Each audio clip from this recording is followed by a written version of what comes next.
Il y a quelques mois, mon ex m'a contacté. Je pensais qu'elle voulait peut-être renouer le contact, mais elle est arrivée avec un enfant de 5 ans, prétendant que c'était mon fils et exigeant une pension alimentaire. L'âge de l'enfant correspondait à la période depuis laquelle nous avions perdu contact, mais je ne la croyais pas. J'ai proposé de prendre mes responsabilités, de couvrir tous les frais et d'être un père actif dans la vie de l'enfant, mais seulement après un test ADN. Mon ex a fait semblant d'être offensée et voulait juste l'argent qu'elle estimait mériter. Elle a utilisé toutes sortes d'excuses et a même contacté ma famille pour leur dire que j'essayais d'échapper à mes responsabilités. Quand elle a été à court d'excuses, nous avons finalement fait le test ADN. Surprise, je ne suis pas le père. Elle était furieuse et a pleuré pour l'argent, disant que c'était injuste. Je l'ai laissée en larmes ce jour-là et j'ai mis fin à toute communication avec elle. Plus tard, lors d'une petite fête chez mes parents, mon frère a commencé à plaisanter sur la situation avec mon ex. Mon ami et moi nous sommes joints à lui, et nous rions aux éclats quand ma sœur est apparue, très en colère. Elle m'a poussé contre le mur, ayant entendu notre conversation. Elle était vraiment furieuse et nous a crié à quel point nous étions horribles de nous moquer d'une pauvre femme. Quelques heures plus tard, une fois la fête terminée, elle m'a demandé de la rejoindre dans la cuisine avec nos parents et a commencé à répéter à quel point j'étais odieux. Ma sœur est une féministe très active et pense que j'ai opprimé mon ex en soumettant son fils à un test ADN. Elle pense même que j'ai falsifié les résultats, car les hommes peuvent faire tout ce qu'ils veulent. Mon frère et moi étions sous le choc quand elle a ajouté que j'avais forcé mon ex à être une mère célibataire et que j'avais une obligation morale de l'aider. Mon père a seulement dit que nous avions peut-être été un peu cruels en faisant des blagues à son sujet, mais que je n'étais pas responsable de cet enfant. Mes parents et mon frère étaient de mon côté, mais ma sœur continuait de me traiter d'être horrible pour avoir ruiné la vie de mon ex et de son enfant. Ma sœur a décidé qu'elle ne me parlerait plus tant que je ne prendrais pas mes responsabilités.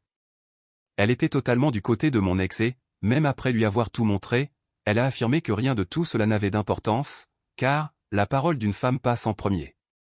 Elle a dit que même si je n'étais pas le père biologique, j'avais une responsabilité envers elle et que je devais être à ses hommes pour assumer. Mon ex et ma sœur sont venus à mon lieu de travail avec une grande pancarte affichant mon visage, où il était écrit « Il a abandonné son enfant, un père irresponsable », et ont commencé à faire une scène. Elle voulait me faire honte et utiliser la pression sociale pour me forcer à donner de l'argent à mon ex. Mon patron m'a dit que ça n'avait pas intérêt à se reproduire, ou je serais viré. À bout, j'ai contacté mon avocat et nous avons rédigé une mise en demeure détaillée contre elle.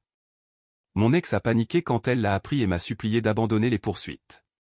Elle a proposé de retirer tout ce qu'elle avait dit, de ne plus jamais me déranger ou me contacter, et a essayé de me culpabiliser en disant que j'allais ruiner sa vie et celle de son fils. Mais honnêtement, je m'en fichais. Il y a longtemps que j'ai cessé d'être le bon gars. Elle s'est attaquée à moi, et maintenant, je me défends. Pour ma sœur, la poursuite n'a fait qu'empirer les choses au début. Sa tentative de me faire honte à mon travail n'ayant pas fonctionné, elle s'est tournée vers les réseaux sociaux, propageant des mensonges sur le fait que j'abandonnais mon enfant et présentant mes actions en justice comme des actes de censure et de misogynie. Mais au final, ce fut pire pour elle. Non seulement je pouvais facilement réfuter sa diffamation, mais cela a également fourni plus de preuves en notre faveur.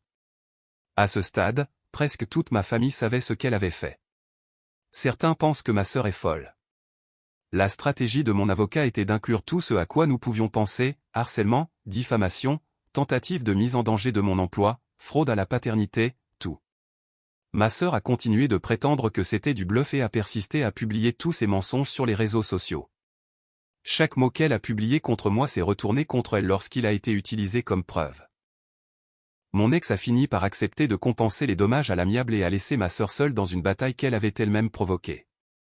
Quand ma sœur a réalisé l'ampleur des choses, qu'elle était désormais seule et qu'elle allait perdre, elle a paniqué. Elle a supprimé toutes ses publications et a tenté de faire comme si de rien n'était.